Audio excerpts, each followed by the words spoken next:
Hello, everybody. First of all, I would like to welcome here the two directors of the films that are presented within the competition section, Fascinations. It is Mrs. Yoon Park and Mr. Guli Silberstein. So welcome and welcome our audience. Part of you is watching us as a part of this Zoom webinar, and part of you is watching the live stream on YouTube. If you are watching us on YouTube, you can just watch. If you want to participate, if you want to ask a question or say some remarks, some comment, please join this webinar on Zoom, where you can raise your hand. I mean, use the function of raise hand. So not physically, but use the function raise hand. And then I will unmute you and I will allow you to talk, and you can ask the question or say the remark. And also I'd like to remind you that this session is being streamed publicly, and it is also being recorded. And afterwards it will be, the recorded version will be published on Ji.hlava website and on Ji.hlava YouTube channel as well. So let's go speak about this film, Mrs. Yoon Park. We will discuss your film Once Upon a Time, which is I have to say it's such a beautiful film poem, and Thank you.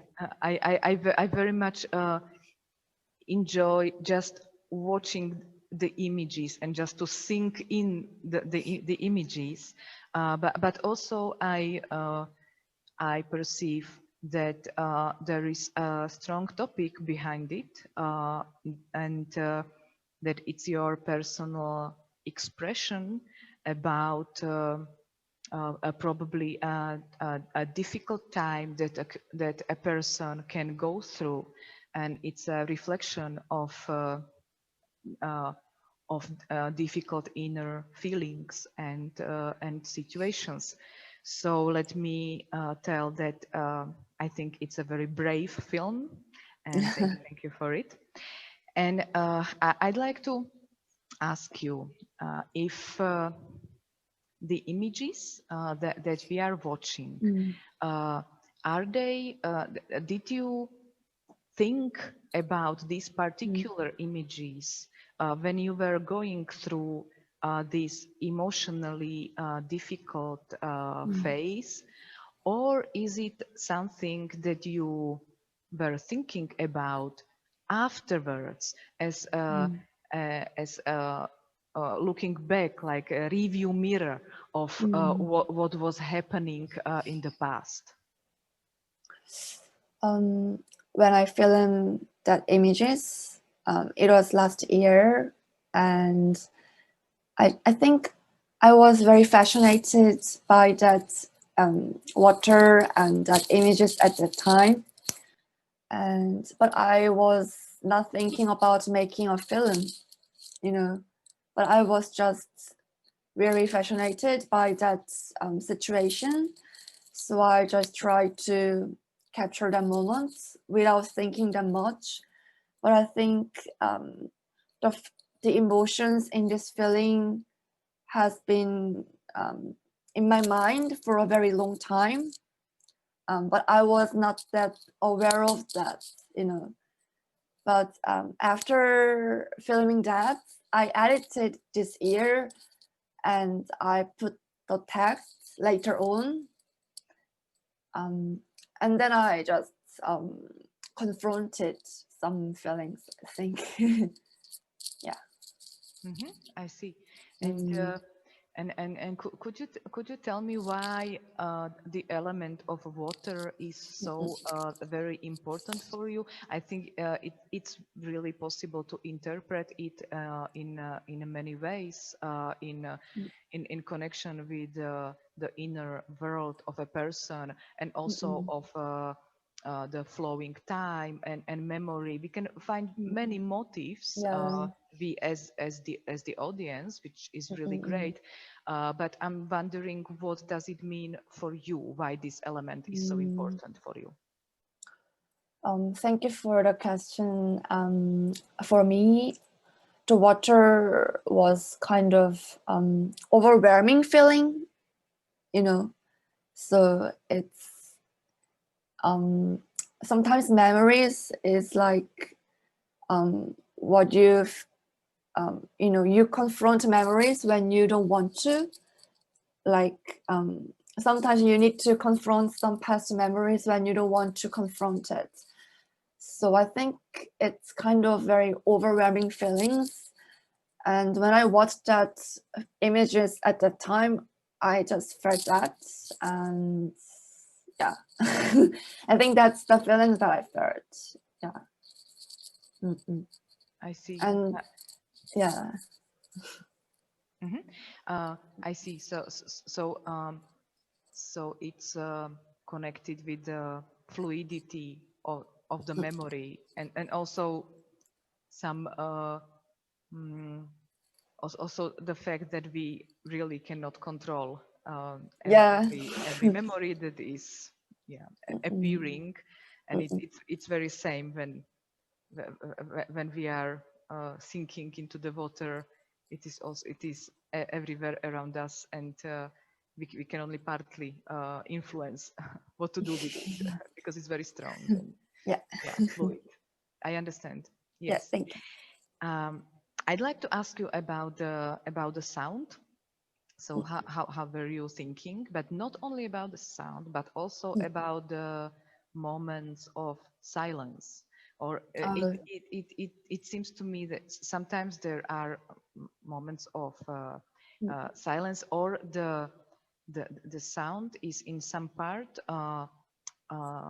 like very very strong, and then in some parts it is very subtle. Yes, so it was from the audience point of view. It's great while watching the film, because you can still switch between eyes and ears, and the experience is more complex thanks to this kind of work with the sound. So could you elaborate more as you how you were thinking about the sound and about the silence or the subtle sound? I experimented with the sounds with various ways, but when I included the sirens, I was very surprised by the fact that sirens does many things because it gives more power to the images. So, and also to the text, and there is no voice, but only their text. So I just wanted to give more power to the images and text at some point. So I just deleted the sound at some parts to give more power to that part. Yeah. I see. And as you mentioned the text, I guess that you are the author of the text, that it is not appropriated from another source, but you wrote it. And did you write the text after you composed the images, after you made the visual part of the film, or was the text before the editing? I edited this film last year, and I re-edited this year when I was stuck at home during the quarantine. And I could feel some rhythm when I saw the edited films, and then I put some text on that edited films, and then I could think about the text more after then. So I think after watching the edited version, I could think more about what to write on. It's not from the blank film, I think. Yeah. Yeah, you know what I mean. Yeah. I see. Yeah. And about one more question about the images, that some of the images are manipulated in the post-production. There are some there is some play with colors, and some parts of the images have some color tone, and then the tone is vanishing, and another color is appearing, which is another visual layer on the basic images. Why did you make these shifts in the visuality? Why did you want to appropriate the images also in this way? Thank you for the question. It's, to be honest, I included without that many intentions at the first time, but I at that time I was very interested in filming with film camera, and I had some negative images from the film camera, and I experimented with that negative film images with my footages, and I found some interesting points. And maybe you might see the tape on the film, like after that strange sound from the tape, you can see that very small tape, and I wanted to like express that it's a memory, like to give to express that it's my memory. And to express this one, I think I needed some images from the negative film or the tape. Yeah. And did it? No. First, I will remind our attendees that if anybody of you wants to ask a question or say a remark, you can just use the function raise hand, and you can participate in the discussion. And if there are no other questions, I'd like to conclude with you mentioned shooting on the film footage, also using the tapes. Is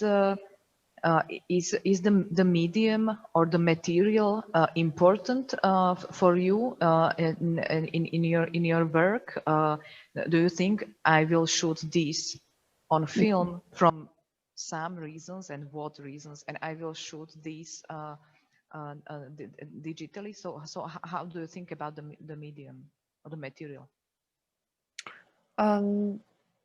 It's from mini DV camera. It's from very old camcorder, and it's, yeah, I digitalized that footages, and to be honest, I didn't mean to make this film when I shoot that footages. I was just so interested in the footages, and after then I found some context, and I found that it can be a film because it can be related to my memories, and I can write some text, so I could develop these footages into film. So yeah, there is not that special reason. Yeah. It's okay. There doesn't need to be a special reason. It's interesting to hear how the procedure of making the film happened, and obviously you firstly collected images that were not meant to be in this film, and then you decided to use them and to connect them with other kinds of images, and then we have a beautiful film. So it's yeah, I absolutely understand that. Yeah. Yeah, Thank I you. didn't know if you want to add something. It's really I think that it for the audience it really works also on this like intuitive level that you can think about the space and about the fluidity of time and of one's memory. And thanks to your text, which is very honest, and according to me, it really makes you think about certain states of mind. So thank you very much for your beautiful film. Thank you. Thank you. I'm very honored to present this in this festival. Perfect. Okay. So Thank you. thank you. Thank you. And now we will talk about the film by Guli Silberstein.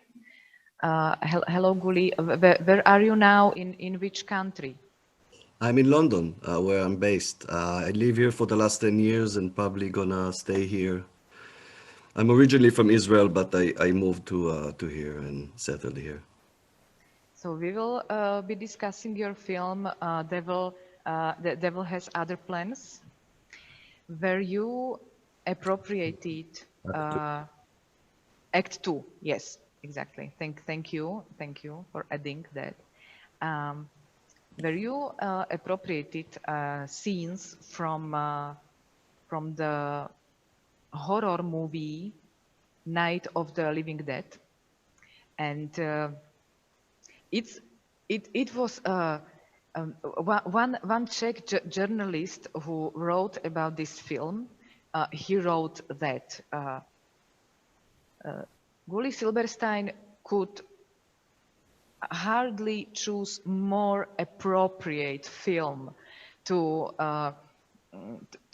make the feelings of anxiety coming out of these times to make them present. So I agree with this journalist saying this, that it was a very appropriate choice in a way. But maybe you could tell us more about how did you decide, because I can imagine that there could be many films like from the horror genre, but also from other genres, from which you can take out a scene or several scenes to associate it with certain feelings or atmosphere. So why did you choose this film? Yeah, so I work quite often with found footage, as you know. And I was sitting here in the first days of the lockdown and, with the impact of this, like understanding that there is a pandemic and we're going to be locked at home. And I saw in media and around me, and also feeling it myself, the paranoia, and I just I don't remember exactly what happened. I remember that I was looking for a movie. I thought that for this project, I want to tell a story, because many times I deliver kind of like a short experience, like in films that like Cut Out, and even Field of Infinity, films like that. But here I wanted something more like a story, something more from like domestic life. So I wrote public domain movie, I think, and I arrived to this website that has like a list of public domain movie. And the first one that was up there was Night of the Living Dead. And it's just a beautiful movie that I heard about it before, but I didn't realize how like a good movie actually it is. Even though it's kind of, it's a bit trashy, but it's just like cinematically amazing. Like the ideas and it just worked. And it just like expressed wonderfully what I wanted to deliver, but it was like I thought it was like a story. It was a very like a horror film, and I wanted to make it an actual experience, like a cognitive experience. So to take it and appropriate it and work on it and making it something else.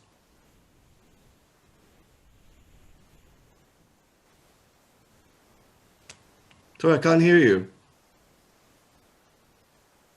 Sorry, can you hear me? Yes. Now I can hear you. Yeah, yeah. Okay, I'm sorry. No worries.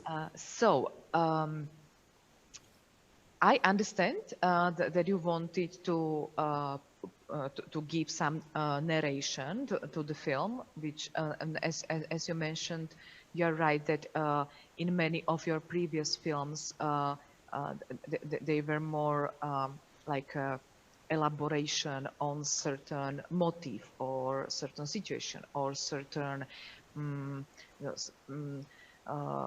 like a certain situation that showed, for example, distribution of power in the context of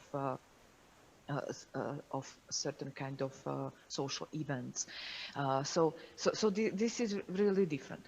But the story that you are bringing to your film is, of course, not the whole story that is in the original film. So how did you, because it had to be really thorough thinking in the editing room, how to choose the parts that you will use and how you will arrange them. So can you elaborate on this process in the editing room? Yeah, sure. So my rule was basically in the beginning to remove the dialogues and to make it more, tell the story more visually and more through the images in like, kind of like an image thinking. So that happened. But then in Act 2, Act 1, it's like there are 3 episodes, 3 acts. And this is, the first one is, shock. And this, when we actually meet the pandemic, you can say, of there it's like zombies, here it's, the virus. And then the second act is turmoil. And it's when people come in and there start to be like conflicts and discussions, and it's all becoming just a mess of how to deal with this. And I found out that many of the dialogues actually relate directly to the pandemic. You can hear in the film that they talk, for example, about, they actually use the word pandemic in the radio. There's like radio broadcast going on there, and they actually say, this horrifying pandemic, and they talk about what the government like that is issuing, rules to people to stay at home and not living home. And there's even a talk about radiation, that it's all caused by radiation. And there was the whole thing about the radiation of like cellular, the 5G radiation, that people like, it was conspiracy theory that it maybe because of that. So that was also in the film.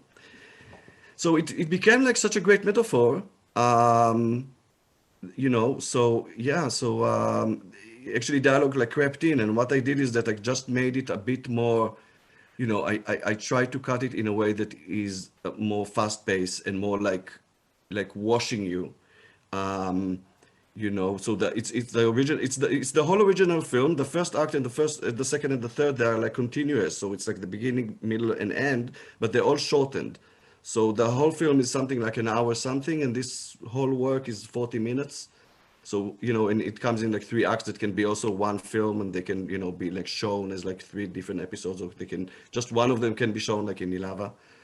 So, yeah, that's the process, and the whole like AI technology or the colorization, the whole like processing of it came in as well. That is the difference. Yeah, let's now talk about that. We will also get to the music and piano and everything, but now still let's talk about the images. In your whole body of your work, you use the different procedures how to digitally manipulate the image, and in all of your films it seemed always, for me it seemed really important that it was not only an aesthetic effect, but in each time I felt that there is an important topic of the remedialization of what we see, that you pointed out the attention to the way how news or representation of certain events or of certain situations, how they are coming to us, what we can actually see and what we actually cannot see, what is like behind the frame, what is the left out context that has been left out, and your work with disrupting the images, it just emphasized this process, and it it stressed out for the audience that be aware what you are watching. You are not watching some reality or some imprint of reality. There is always a medium between between the event itself and you. So so I know that your work with the digital manipulation of the image is not only formalistic, that it also has a meaning. Yeah. So now after this my monologue, please Right. please have your monologue and tell us why did you manipulate these images in this particular way, and what did you want to emphasize by it? Yeah, thank you for that. You answered a lot of the questions, but I mean, you said the word like remedialization, so that's like really interesting. That I see film and moving image, that is out there, is kind of like a capture of the human consciousness.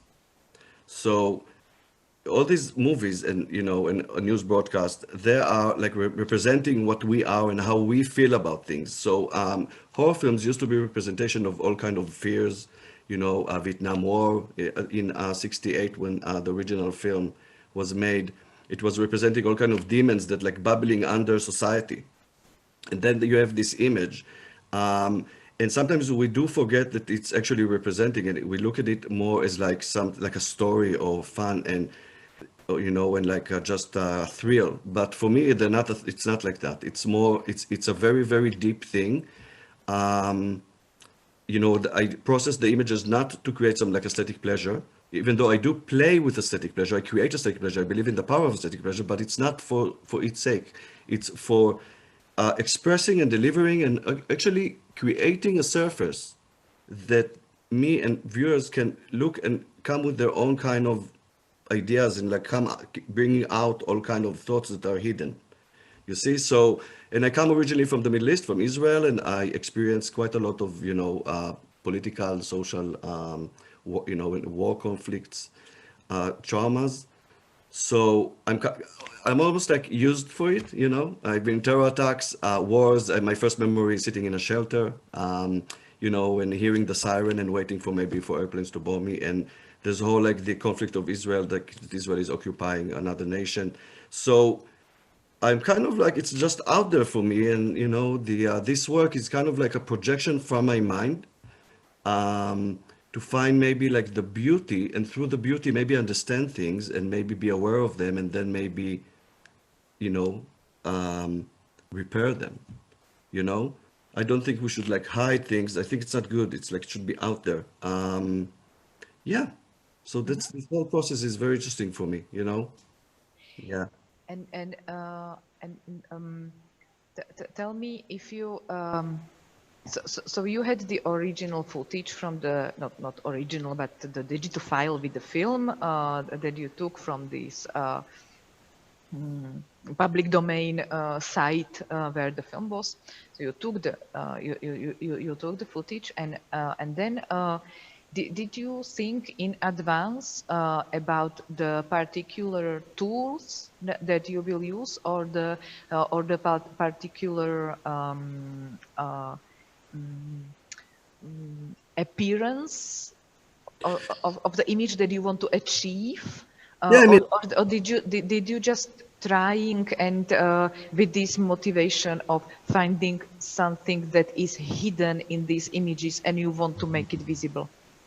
yeah, so I mean, I wanted to like fragment the image. I believe in like the poor image, like Hito Starrell, that what she defined as to break down the image. And then when you break down the image, you actually feel the image. You somehow actually get closer to the real, you know, because you break like this, like opaque, like kind of like opaque, you know, representation that like here's the world. It's actually broken apart and it becomes much more poetic.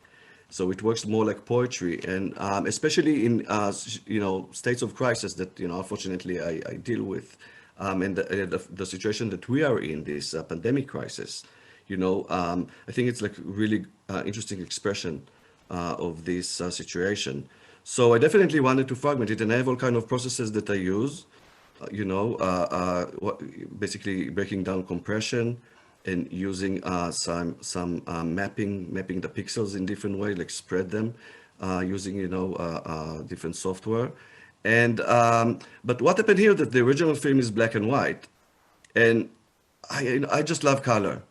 Color is for me like it's exploding so many more meanings and layers. And I mean, I love there's like many black and white films that I love, but I don't know. I think in color.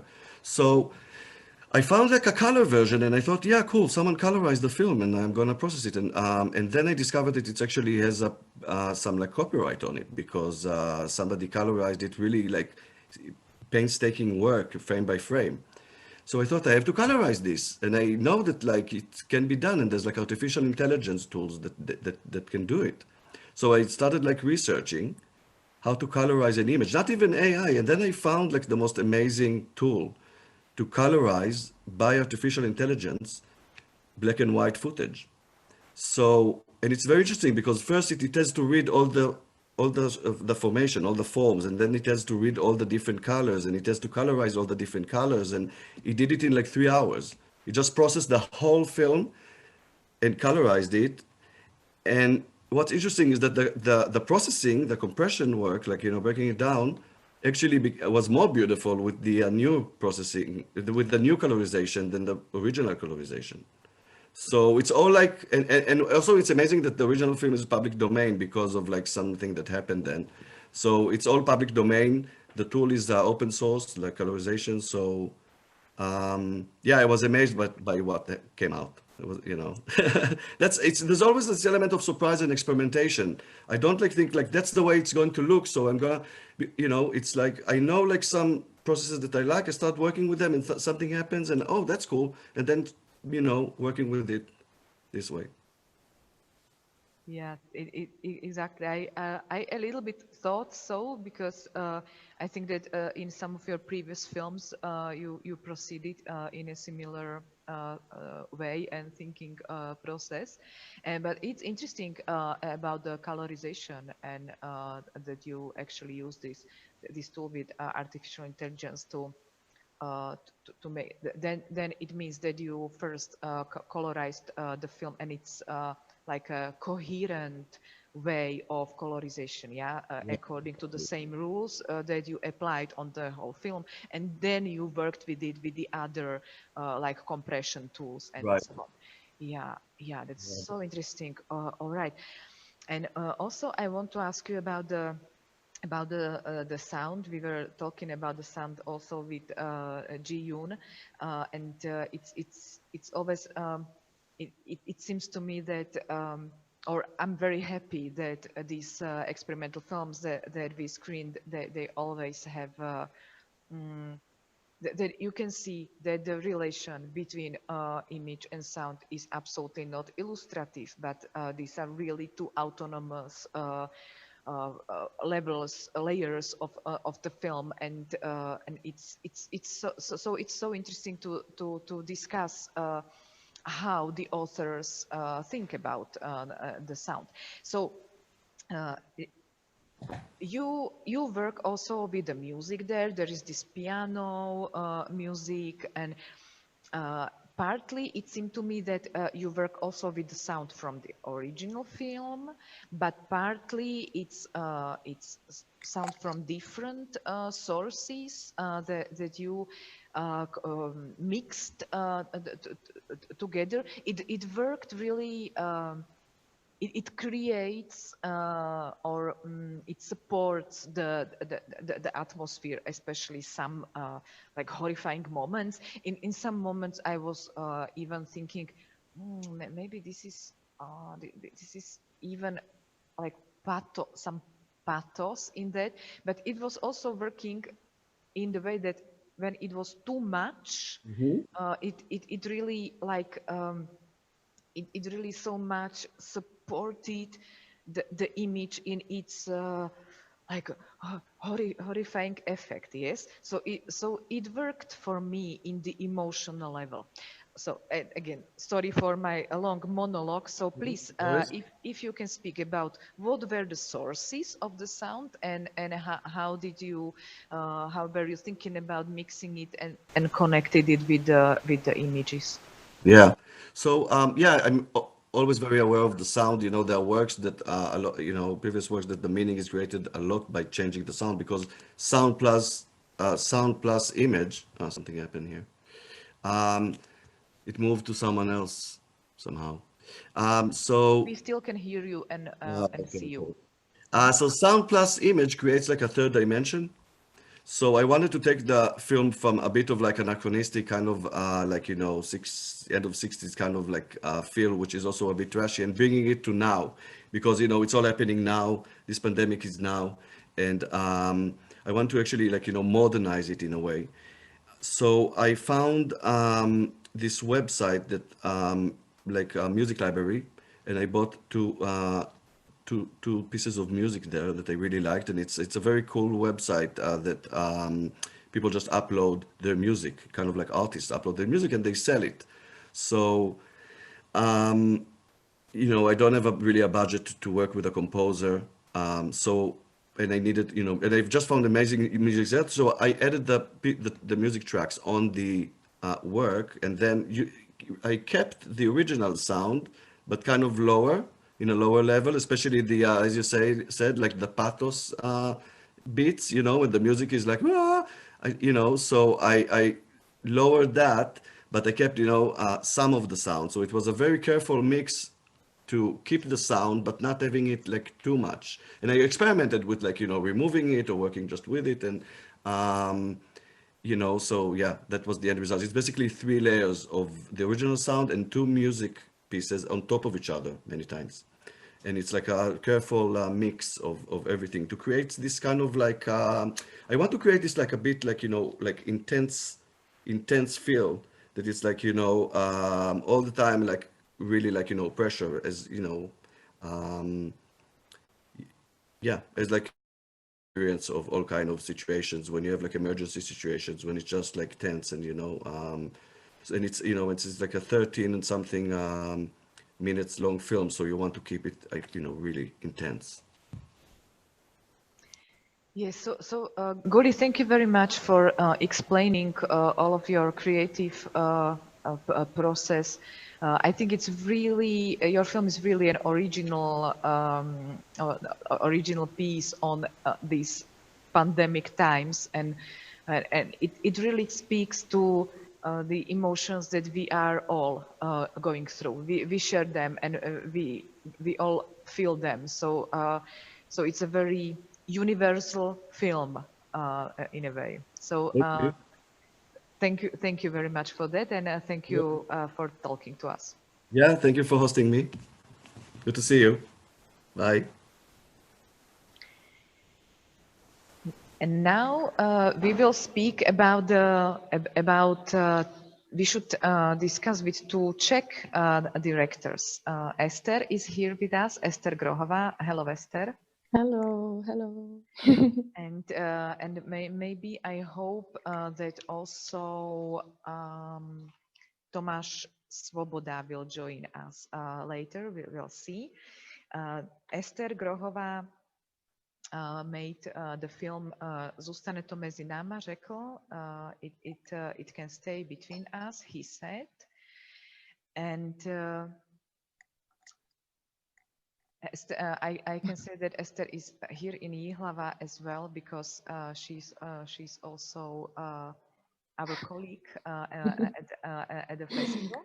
Yeah, But we are now in nice. separate rooms, and we will be talking about her film that was presented within the Czech part of the fascinations section, the competition experimental CZ, which is competition for Czech experimental documentaries and experimental films. Ester, your film is for me the film was very brave because it is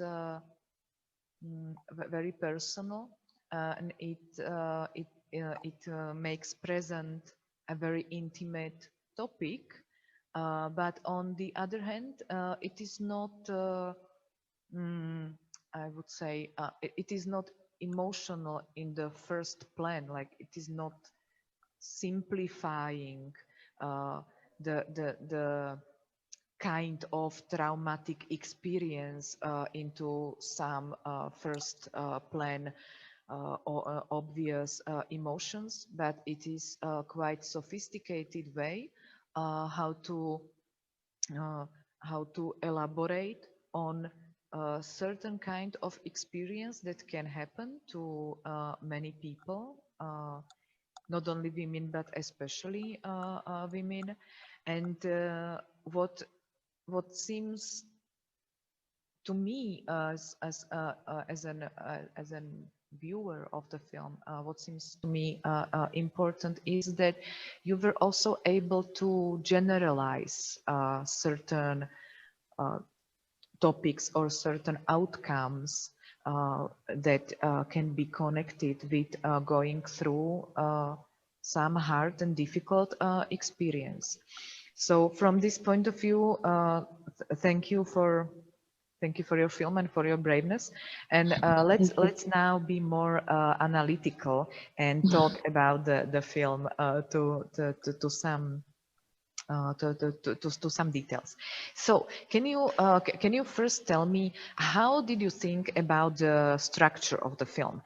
It's quite short, it has 4 minutes, but within these 4 minutes it has really it has many different kinds of represented situations.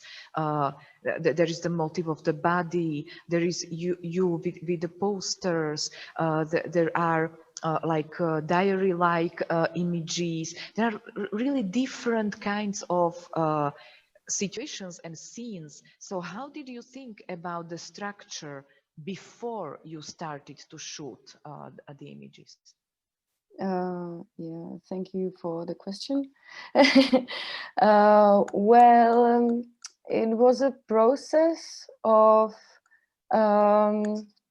like it first started as a film for our like we were making a school film at FAMU, the film school, and there is this lecture where the theme of the outcome is I need to show you this, and you have to elaborate on this theme, and for everybody it's completely different, and it's really beautiful to see the outcomes of the different students there. A lot of them are in this section also, so I would suggest everybody to check it. And so first you have to think of the theme itself, and you have to work with the camera. And for example, first I wanted to make it really linear and have like a specific start, specific end, some actors there.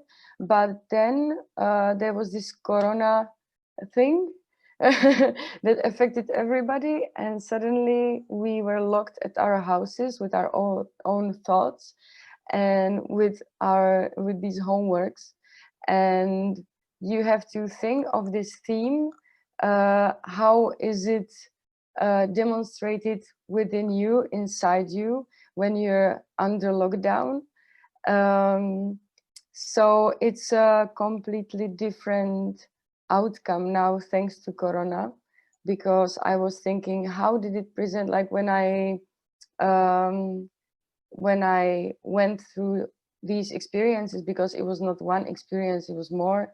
So when I went through these experiences, how did I feel? And then for me, it was not like autotherapy, I would say, because I was already, I went already through some like psychological like therapy.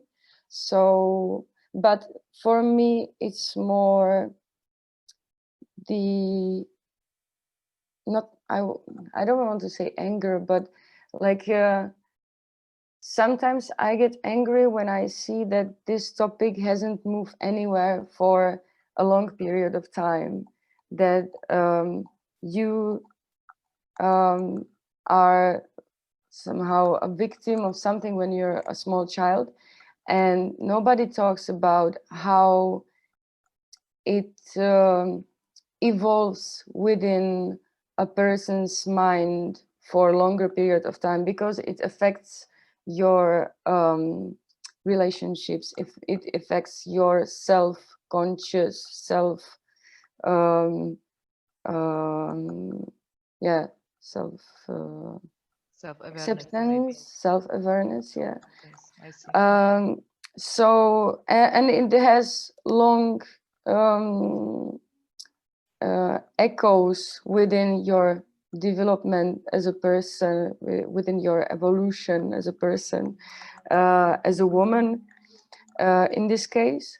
So everybody who goes through this, they all know that like going through some kind of trauma, and it doesn't matter if it's like small kind of trauma or like harder one, it has like several steps, I would say. And I wanted to show these steps in the film, and it makes it more general. Also, when I was at home and I went to this therapy with therapist Olga, who was really great, and I was recording the therapy. I asked her if I can record it, and she was totally fine with it. And then when I went through it, I was listening to it, and you see the structure of the questions that is repeated there, and everybody who sees the film, they see the pattern, like it's all the same, like it's not one specific trauma of myself, but it's somehow like repeated everywhere all around the world somehow in some like variations. So yeah, but I'm not sure if I answered the question actually. So yeah, this is how I like got pieces of the film. It was like I got these pieces, and then I tried to put it as a puzzle, to puzzle it all together. And first I divided in 3 steps of the film, but then I decided to mix it all up, because then when you think of something like that, it sometimes gets all mixed up. So I was like, yeah, let's make it some like collage, in a collage way. So yeah. Yeah, I understand, and I think that also in this puzzle structure, as you describe it, it's still obvious that there are several motives you would like to point out, and one of them definitely is the social part of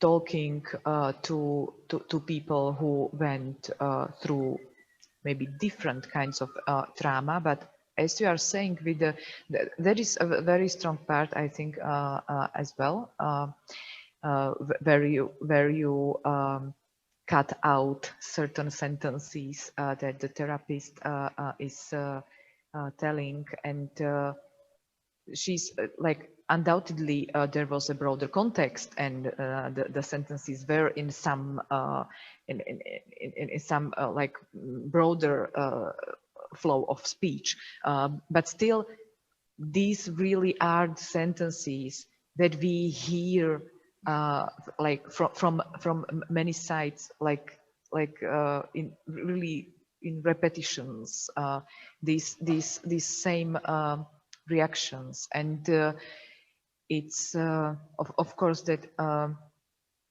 in a way it's logical, because as you said, the dealing with the trauma has certain already described and analyzed stages that are very similar for the people. But on the other hand, and that is also stressed out in your film,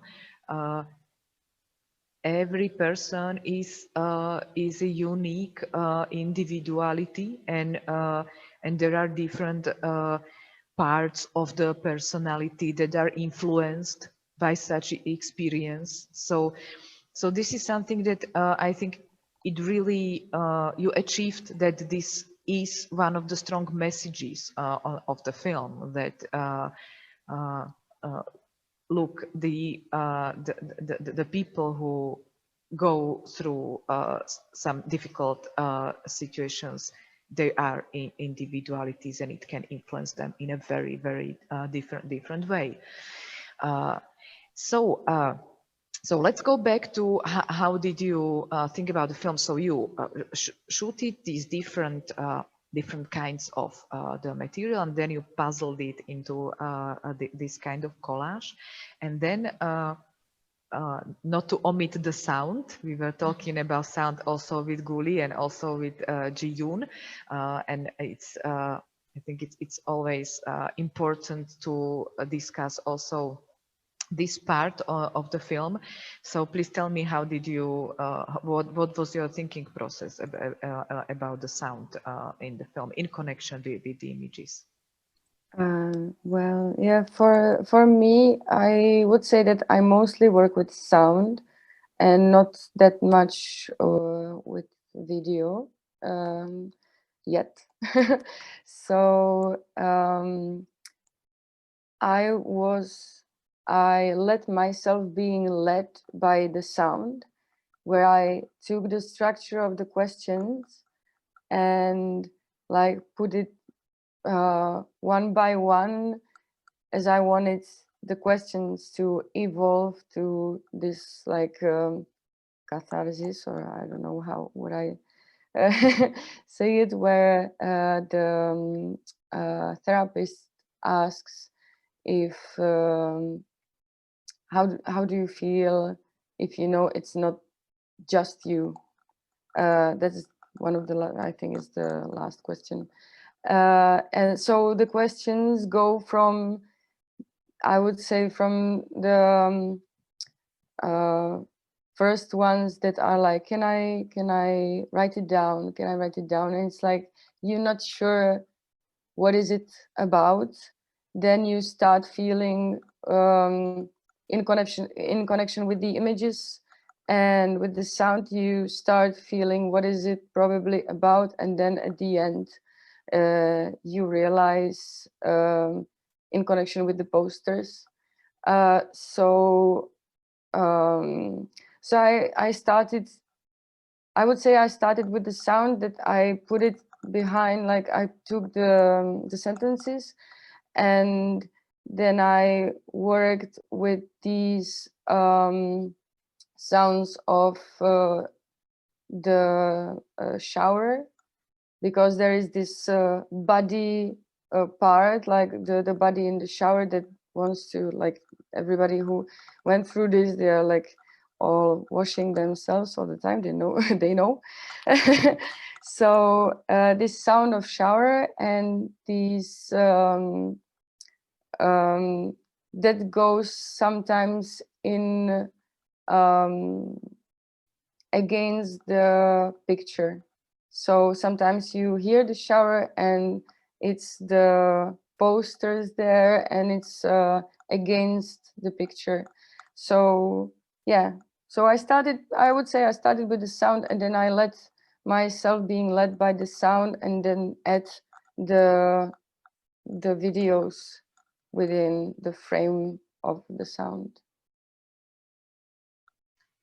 And yeah, yes, it really, yeah, there are these juxtapositions of the sound that we already connect with certain motifs that were shown before, and then we have them with different images. So, but it's very interesting to hear that in fact you were making the film by letting yourself being led by the sound. That's very beautifully said.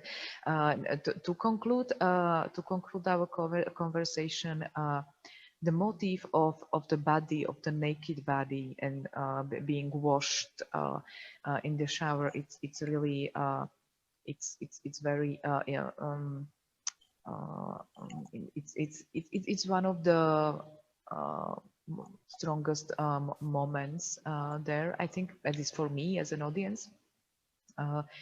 Was it why was it important for you to work with the body, to put it in the center, to put it in front of the camera? What does it of course, it's obvious what does it represent in connection with the topic, but of course you had many different kinds of images, and this is also kind of a strong gesture to put the naked body in front of the camera. So so if you are okay with that, I'd like to ask why this was important for you. Well, I would say that it all evolves around the body. When somebody like hurts you this way, like in a sexual context, it's connected with the body and also with your acceptance of yourself, and you have to accept the body again. You have to like also, I think that a lot of people feel like divided from their bodies, like the mind is traumatized, the body, you don't accept it anymore, so you have to learn again how to accept it back. And maybe that was also part, like I think that I'm kind of okay with my body, but also for me it was important to be like not to be in the film myself, but when I was thinking that I would make a video of somebody else, and I would tell them, now you have to think that you went through this traumatic experience and now just shower yourself and that's it. I didn't want anybody to go through that, even with the idea that it has happened to them, like it's just acting. So I was like, yeah, I have to do it myself because I don't want anybody to even act it and to feel that way in the bathtub, that they have to wash away the dirt. So I thought that this is the only way to do it, that I have to do it myself. So yeah. I see. Yeah, it's so again, let me tell you that it's really it's a beautiful film, although it is on such a hard and difficult topic, and it's very brave that you made it. So Thank you. thank you very much for your film, and thank you for talking with us now. Thank you very much. See you. Ciao. Now, now we should have here maybe Mr. Tomáš Svoboda, and yes, he's already here. So, Mr. Svoboda, welcome, and we will discuss your film. It's me, to jsem já. This film is presented as well as Ester's film. It's presented within the competition Experimental CZ, which is a Czech competition of the Fascinations section. So, Tomáš, your film consists of many different images of not only but also of people taking pictures of themselves, and I wonder if the images that you used in the film, if it is like a found footage, if you gathered the images from different sources, or if all of the images were shooted by you. No, not all of them, obviously not. There are some appropriated, but I wonder about this process of gathering, and what are the parts that you shooted yourself? Mm-hmm. Hello. It's very nice to meet you. And well, to your question, all the videos, all the parts, there are also photos there in the video. All of them, they are just found footage on so found on web, on internet. And somebody, well, I read once, I would say a clever sentence, so that every shot has been shooted and every photo has been taken. So it's kind of method I can work with, so that I will just find the footage on somewhere, so on internet, of course, and then use it for my own purposes. And most of the photo or most of the videos used in this video is taken from the free video databases or from the web pages or Instagram or whatever. So everything I found, and there, yeah, that's it. And can you elaborate more about the searching and selecting process of the images, because there are really tons of images online that you can find and take, and also this motif that you wanted to make present in your film, the way how we so often and so many times take the pictures of ourselves somewhere, and it is more, it's like our being present is more the representation of ourselves than really ourselves at certain locations. It sometimes feel this way. So, so I'm sure that you could find really tens and tens of pictures that you could use. So how did you proceed in the searching, and then how did you select what to really use? Well, I think that there are two different representations of human body today. One is the real one, so the real what we can and still understand as the real life, and then the representation on the web or on the, well, in the electronic space, let's say.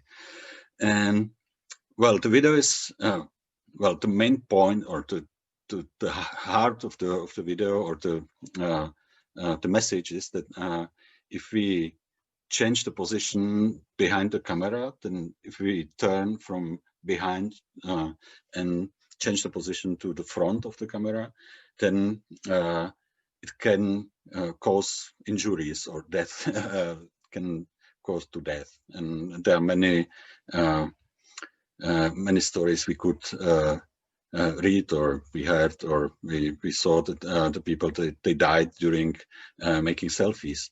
And because, as you said, there are tons of images, tons of videos on internet.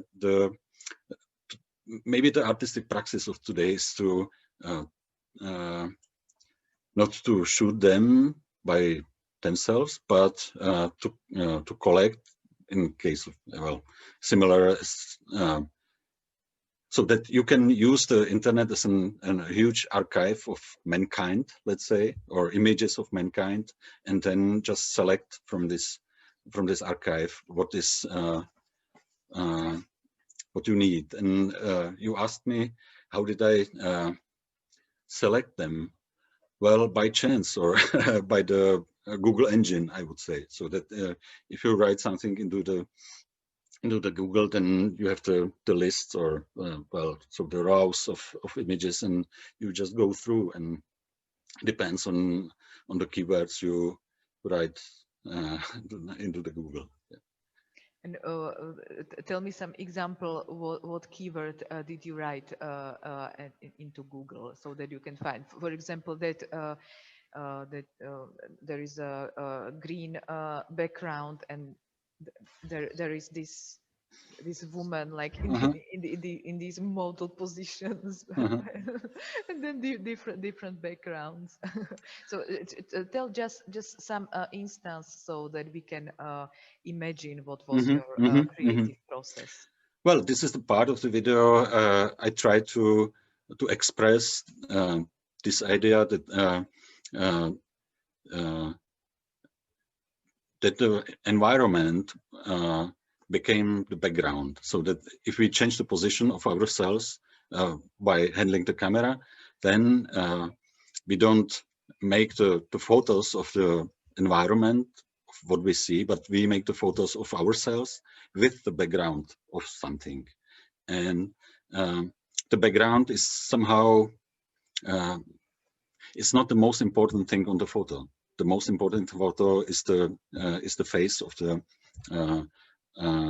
person who makes the photo.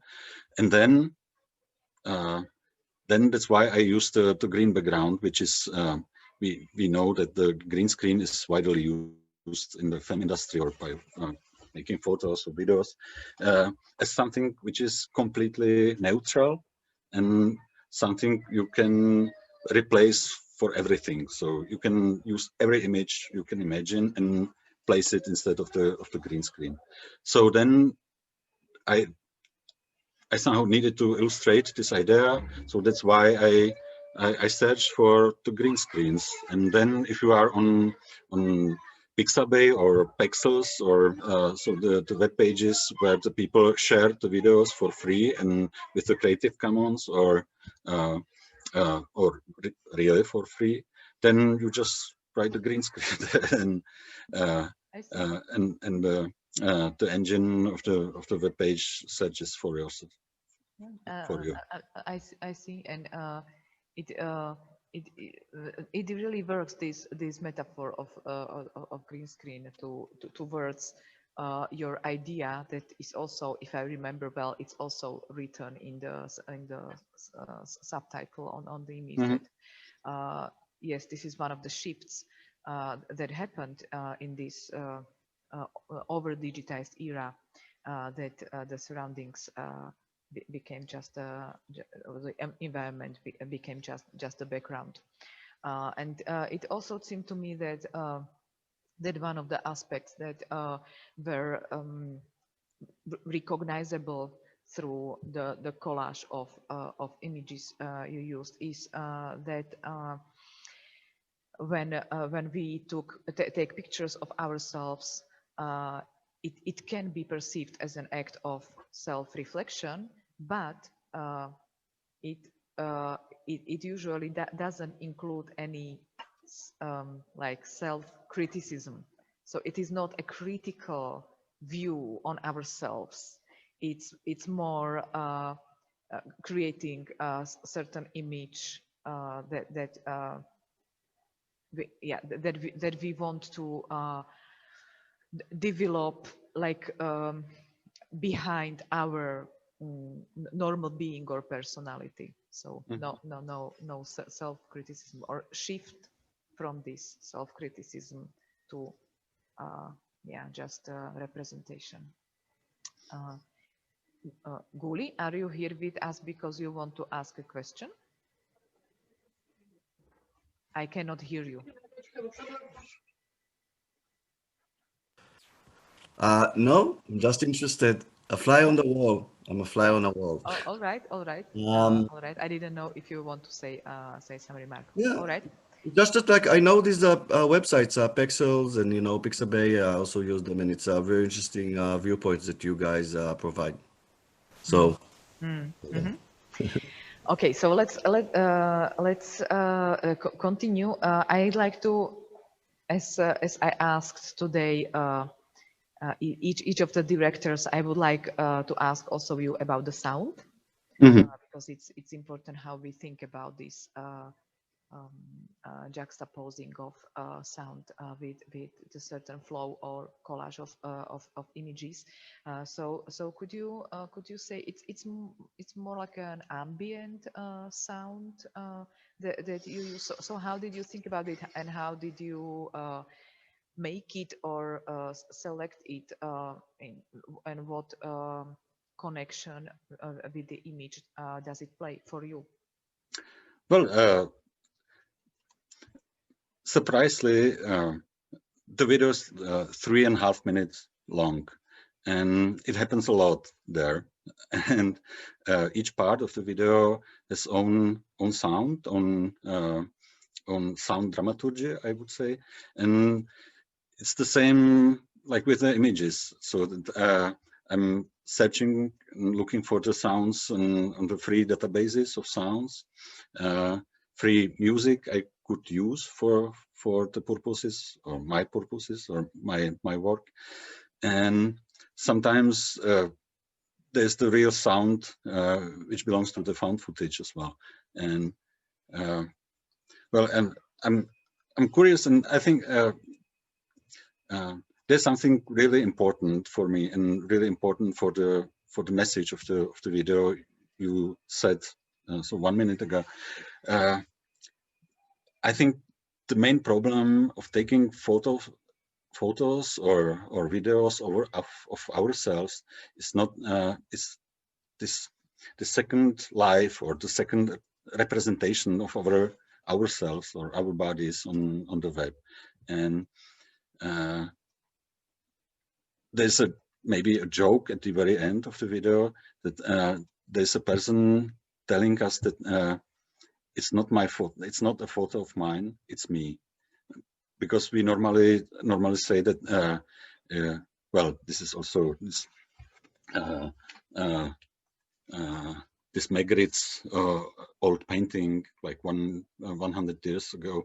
He painted the painting. This is not the pipe. This is an image or a picture or painting, and this is what we say normally. So if we take the photos of us, of myself, then I would say rather it's not me. This is a photo of mine, but the time slowly changed, I guess, because through the electronic representation of ourselves, we maybe there is much more interest and much more well, patient of all of us, how we represent ourselves in the electronic space, not in the real life. I understand, and what a great conclusion of our discussion that is being held in the virtual space, completely online. Yeah, So, that's true. Thank you. Thank you. Tomáš, thank you very much for being with us and discussing your film. So this is the conclusion of our today's question and answers concerning the fascinations and experimental CZ programs. Please, our audience, be aware that the films are available online on if you are watching us in Czech Republic, then you can watch the films on the website of the festival directly. If you are watching us abroad, there is part of the program, it's approximately 1/3 of the program is available also abroad. and it is available through the VOD portal Doc Alliance Films, dafilms.com. So, and you can watch the films 7 days after they were made public. So watch the films. Thank you to the directors, and thank you to the audience for your attention. Goodbye. Bye-bye.